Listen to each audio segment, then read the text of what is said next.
পাঁচমিশালি ডাল করব, সেই জন্য এখানে নিয়েছি রসুন কুচি, নিয়েছি শুকনো লঙ্কা, পেঁয়াজ নিয়েছি, এখানে জিরে, তেজপাতা। কেন পাঁচমিশালি ডাল খেতে খুবই ভালো লাগে। এখানে আমি সব রকম ডাল নিয়েছি, এবারে আমি এটাকে বানাবো। আর আলু চোখা করবো।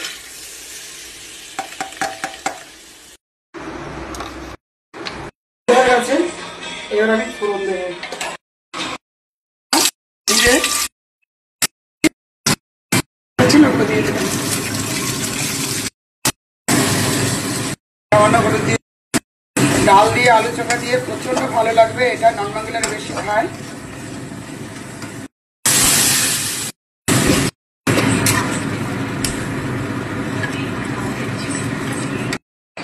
ডালটা আমি পাঁচমিশালি ডাল করেছি, আমি যেভাবে করেছি আপনারাও সেইভাবে করবেন এবং আমার ফেসবুকটাকে ফলো করবেন। ভালো লাগলে লাইক করবেন, শেয়ার করবেন, আর ইউটিউব চ্যানেলকে সাবস্ক্রাইব করবেন এবং আমার YouTube channel Shankari home kitchen, সকলেই আমার পাশে থাকবেন। আপনারা পাশে না থাকলে আমি কিছুই করতে পারবো না।